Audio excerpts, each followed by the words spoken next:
Welcome, Dan here. Today I thought it'd be quite interesting to talk about public speaking. Now, this is something that makes a lot of people scared, for it really requires this sort of strange environment where you need to go and speak to people, but yet, for some reason, that is terrifying. Well, that is true. However, there are certain skills and aspects of it that's super important in life, like presenting at work, selling to people, just generally, getting out there and talking about yourself. It's somewhat scary to talk to an audience, but hey, here we are. I'm talking to a camera, I have no audience. Unless it's you. Thank you. So what do I actually want to talk about today? There's a certain aspect of public speaking that I think is super, super cool, and also what I'm actually doing in this video today, improvisation. Now, improv, I'll insert the proper definition somewhere here, but how I would take it is that you have no prep, you're given a subject to talk about, and you go and discuss it. Now, this is something that was done actually in this series here of Lambda. You could do these exams in the UK. I don't know if you can do them abroad, but I did it at school. I thought it was pretty cool. You essentially go and learn how to do public speaking, and a part of it was the improvisation section is an element of the exam. And I always found it my most fun part of the exam, because on the day when you arrive, you're given a prompt and you're given 5 or 10 minutes before the exam to come up with some idea. And what I want to do is share with you what steps you can do to sort of improvise and how you can go about it. Now, the prompt that I received in one of my exams, or at least in one of the preparations for my exams, I don't remember at this point, was discuss the color blue. Now, for most people, they'd be like, what the hell is there to even talk about blue? This is just a color. But there's actually quite a few things you can think about that isn't necessarily the first thing that comes to mind about it. The most important thing is to brainstorm what relevant topics you could do and how to build a semi-story around it. Now, this is what I'm doing with this video. However, I will be editing out certain pauses because, well, professionalism, I guess. I don't know. We'll see how it gets it to the end. Improvisation is all about making something sound fluid and not thinking too much about it. Now, when you're given the prompt of blue, what I want to share is sort of my thought process, or at least what went through my head. Now, how do you brainstorm about a color? Think about everywhere that it can be used. You can think about it as purely a color that itself. Well, you can also think about it as the color of the ocean. This is something else, the sky. But there's other things you can think about as well. For example, in artwork, blue is used. And there's even movements in artwork called the blue movement. I think Van Gogh was the most famous for it and has several pictures and paintings about it, all to do with his depression. There's also blues or jazz, also referring to the color blue and a sort of type of music that conveys a certain type of expression. You can also talk about blue from a physics aspect or something. I know this just from personal experience of, swimming in the sea, that when you go down, the first color that you lose due to the laws of nature is that you stop seeing red as the first color, but blue persists quite far down. This is to do with sort of the waves and functions. Don't remember the exact details, probably will pop up something here as well that gives you a nice little more information about it. And here already what you can see is you kind of have 5 things that you can talk about, which is all to do with the color blue. And then you kind of have to think about, well, how do we discuss about it, or what subject will I paint around it? And in the exam itself, you actually only get something like a minute to present. It's not very long, but you still need to make some sort of coherent story around it. So we already have 5 ideas that we can talk about. Each can take a few seconds to introduce and talk. And when you do public speaking, you might not have the same pace as you do with me talking here. This is more my natural, casual conversation voice. But if you think about public speaking, the most important thing is also to think about what is the audience that you'll be talking about and what is the setting that you'll be talking about. And so this can change drastically. For example, if you're in a big auditorium that could have echo, you would talk somewhat slower to make sure that the words do not get minced up. Or are you in a small intimate room talking to people and everything else so that you don't even need to speak up so loudly, but you can talk more intimately, and so therefore can talk at a more conversational pace as I am. The other aspect is who are you talking to? Are you talking to children, and so therefore your language would need to be simpler? Or are you talking to a group of adults who already have a lot of this education and points that I've discussed, so they might be aware of these things instead, so you can talk in further detail?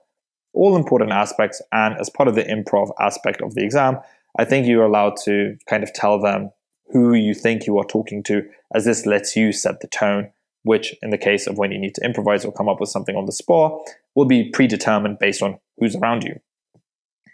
Now, we've talked about blue and all the other aspects, so I will try to pretend I can see the timer, what's over there, but anyway, of me filming, and I'll try to time a minute exactly to see how much I can talk about it, and pretending that I am talking to a auditorium of people, not too large, not too small, and discussing this color itself. So here we go. Okay, let's do this again. Okay, only take 2, but we'll try again, because I stumbled and I didn't actually have the time to prepare. So, the color blue, is it a striking color? Does it have any emotional connotation to you? And what does it actually mean? The color blue itself is represented in many different ways in our society, from the arts to the sciences to the natural world. We're all aware of the blue sky that we look upon, if we're not colorblind, as well as the blue ocean that is before us. But what is there in the arts that refers to blue? We have the blue movement of art itself. This was primarily used by Vincent van Gogh when he was describing his depressive period. He used many shades of blue to convey this melancholic and depressive feeling that he was going through the tough aspects of his life. In music, however, the emotion is slightly different as it relates to jazz or blues, a very different movement which was more to do with a freedom and association of people. And as such, the emotions that it evoked from the two different arts is completely different. But what if we don't only look at the arts, but we also look at the natural sciences, in particular physics? Blue is a light, and as a light, it travels as a wave, and so it has various properties associated with it.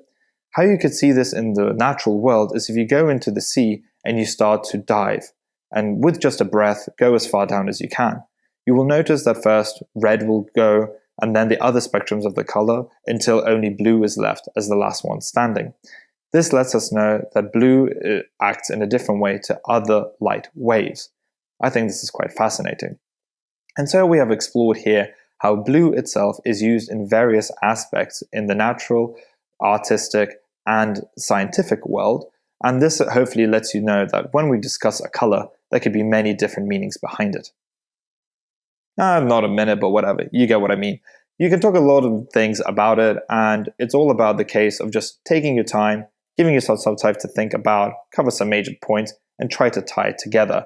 There's obviously different levels of improvisation where you can be a master speaker and presenter. I think this is mainly for people like priests who talk every day at their job and to their congregation, and so just can come up with something that is prophetic, mainly because, they do it for a living. But it's also really helpful just for, some silence at the beginning of a meeting and you have nothing to talk about, so you just pick some topics off the air, at least as an entertainment purpose. And if anything, it's also really used in comedy as a skill, because you have an audience member that might heckle you and then you need to improvise out a response, be witty and quick about it. So improvisation itself has various uses. Oh, no. What? Okay, computer decided to go to sleep, but we're still live. Cool.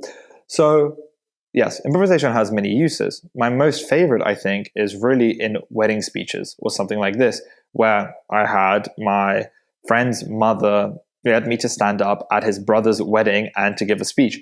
And you're there in front of 30 people, everyone's merry, everyone expects something, and fear. Well, hopefully not. With a bit of this sort of thinking of like taking your time, speaking slowly, choosing topics that are relevant to the moment and the audience that you're talking to, you can find something to talk about for a minute. Edit out silence, but here's a random topic for you to discuss in the span of just a minute as an exercise given what I have shown you today. What is the power of silence in modern day speech?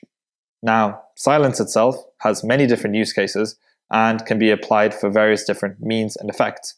Think about it in music, think about it in speech, think about it in movies, to politicians talking to anything else that you can imagine. And so I challenge you, see if you can come up with something to talk about for a minute doing improvisation. I have no idea how the quality of this video actually will turn out. but I'm experimenting on this channel, and so maybe I'll do more of this or not. I like improvising and just talking about topics that come to my mind. I do it. Everything else so far has been more scripted on this channel, or at least practice, but I find that it doesn't give really a natural feel to it. And so we'll see how this goes. So if you like this, or you think it's a bit rough, just let me know in the comments. Leave a like or subscribe if you do like it and want to see me improve. But anyway, hope you enjoyed this. I found it a bit fun doing a bit of this video editing stuff for this channel. And yeah, more natural stuff, I guess. Anyway, take care.